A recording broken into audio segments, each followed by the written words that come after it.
ఆలోచన ధోరణిని ఇవాళ అవలంబిస్తున్నాం. और लक्ष्य में जितने हो सके उतनों को बचाओ, इसकी जगह जीरो कैजुअलिटी का लक्ष्य रखा गया है. ఇక్కడ లక్ష్యాన్ని గనక మనం చూసుకున్నట్లయితే ఎంత ఎక్కువ మందిని వీలైతే అంత ఎక్కువ మందిని రక్షించడం మాత్రమే కాకుండా ఎంత మందిని మనం రక్షించగలం అనేటువంటి విషయం మీద ఇవాళ మనం దృష్టి కేంద్రీకరించాం. और ये लक्ष्य को सिद्ध करने में एनडीआरएफ, एनडीएमए और एनडीआईएम तीनों ने बहुत सामंजस्य से काम किया है.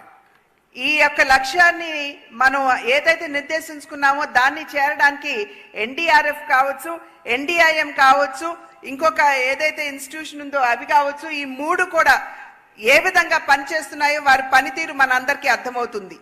और आज मैं इस मंच से एनडीआरएफ के स्थापना दिन पर देश भर में फैले हुए एनडीआरएफ के बल के कर्मियों को बहुत बहुत बधाई और साधुवाद देना चाहता हूं. ఇవాళ నేను వేదిక మీద నుండి ఎన్డీఆర్ఎఫ్ మరియు దేశ వ్యాప్తంగా ఉన్నటువంటి ఎన్డీఆర్ఎఫ్ సైనికులు ఎవరైతే ఉన్నారో వారందరికీ కూడా హృదయపూర్వకంగా అభినందనలు, ధన్యవాదాలు కూడా నేను తెలియజేస్తున్నాను. इतने कम समय में एज अ इंस्टीट्यूशन एनडीआरएफ ने अपनी क्रेडिबिलिटी न केवल देश पूरी दुनिया में बनाने का काम किया है. అతి తక్కువ సమయంలో ఎన్డీఆర్ఎఫ్ అనేటువంటి సంస్థ ఏదైతే ఉందో వారి మీద ఉన్నటువంటి విశ్వాసం, నమ్మకాన్ని సదృఢం చేసుకుంటూ దేశ వ్యాప్తంగా కూడా వారికి ఉన్నటువంటి పేరు ప్రఖ్యాతులు ఏవైతే ఉన్నాయో అవి అందరి వద్దకి చేరడం జరిగింది. देश भर में 6 साल से गृह मंत्री के नाते कई डिजास्टर के वक्त मैं फील्ड में गया हूं. एक सुर से सभी नागरिक कहते हैं कि एनडीआरएफ के ड्रेस में जब जवान आ जाता है तो हमें शांति हो जाती है कि अब हम बच जाएंगे. 6 సంవత్సరాలుగా కేంద్ర హోం మంత్రిగా ఉన్నటువంటి సందర్భంలో నేను దేశ వ్యాప్తంగా కూడా పర్యటించడం జరిగింది. కానీ ఎక్కడికి వెళ్ళినా కూడా ప్రతి ఒక్క పౌరుడు మాకు చెప్పేటువంటి విషయం ఏమిటంటే ఎన్డీఆర్ఎఫ్ కి సంబంధించినటువంటి వారిని చూడంగానే మేము చాలా హాయిగా, చాలా గట్టి విశ్వాసంతో మేము ఊపిరి పీల్చుకోగలుగుతున్నాం అని చెప్పి వారు తెలియజేయడం జరిగింది.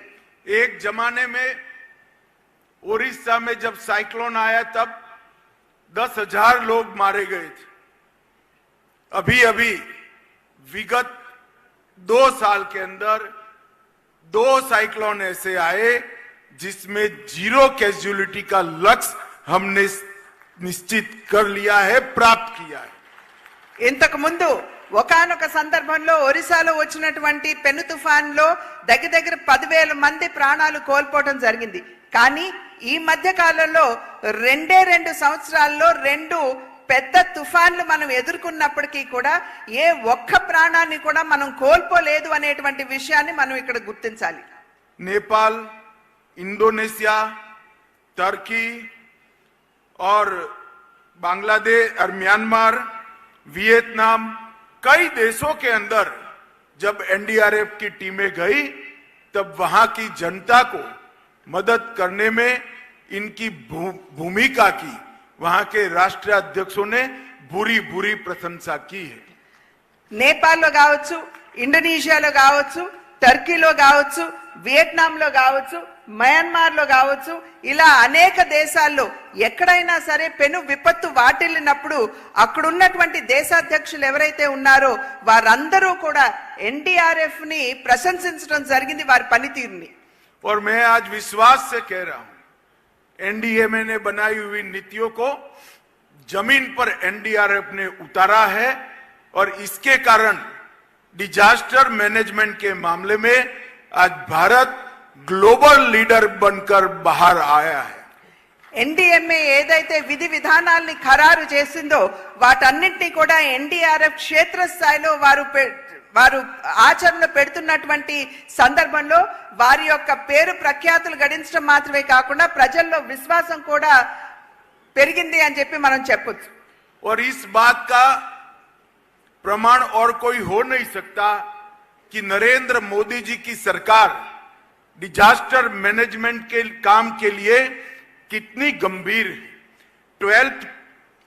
12वें वित्त आयोग में 12,500 करोड़ रुपया डिजास्टर मैनेजमेंट के लिए इंगित किया था। 14th फाइनेंस कमीशन ने 61,000 करोड़ रुपया 61,000 करोड़ रुपीस को इंगित करने का काम किया है।